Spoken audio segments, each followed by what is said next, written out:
I mean, I trust my offensive line. They're going, you know what I'm saying, they're going to give them a hard time all game long, and we got some plays to help us out. And you know, Big Gabe coming off offensive lineman of the week, he gets on him. I mean, he won't be able to do anything. Is it not really a Lawrence Taylor type effect? I mean, you don't really need to like look around and see where he is. He lines up pretty much in the same spot. I mean, yeah, exactly. I mean, we know where he's going to be, and like I said, we got some things for him. So no, it's all in the game plan. The tight ends were kind of a big role of the offense last week.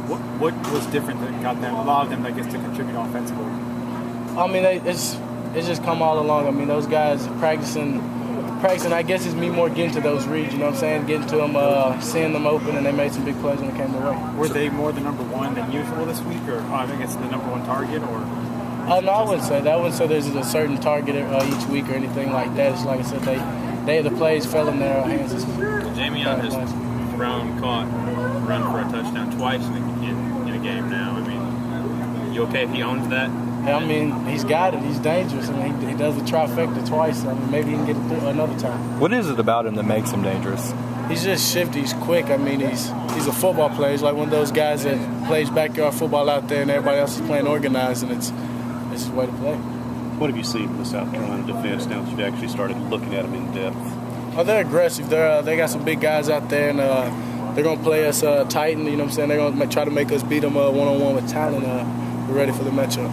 At times, the last couple games, you know, the offense will look great for a few series, and then it kind of dies for a little while. What do you think's going wrong? What are the biggest problems to get it, you know, good for a full game? We just got to stay focused. Every play, every second, every time we step out on the field, we got to know we got to score a touchdown, and we got to put that pressure on ourselves and not hope the defense make a stop and try to win the game against the offense. You've only turned it over with the offense. You've only turned it over 7 times, you know, in 6 games. I mean, what's led to you guys keeping the football and being so proficient and not turning it over?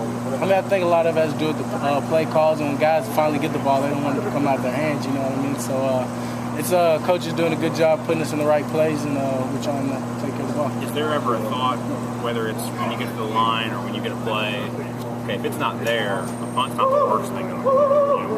You know, putting the football is not the worst thing in the world to do. No, exactly. I mean, it's getting first downs and changing field position throughout the game, and although you want to score every time, it's more changing field positions, getting those first downs and moving the ball, keeping their offense off. When you look at the play calling, Les and Dan talked about it a little bit today. They're both kind of calling the plays. How does that affect you when you have 2 guys calling plays for you?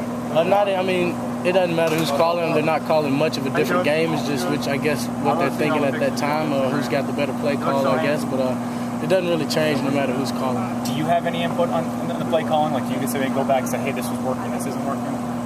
Yeah, they want us to come back and tell us their feedback, what we saw out there, and I mean what we think is going to do well in the second half, and I mean even after one series, tell them what happened and just help them out with the play calling. I know these 2 coaches say they want the quarterbacks sometimes to challenge them and make your own calls, your own reads, and be able to defend it when you go back to the sideline. Are you increasingly comfortable with that? Almost definitely. That's something I do every time I come into the film room. I'm trying to learn, and every time I'm in practice, I want to be able to call my own plays and go down the field and get in and out of plays. So yeah, definitely.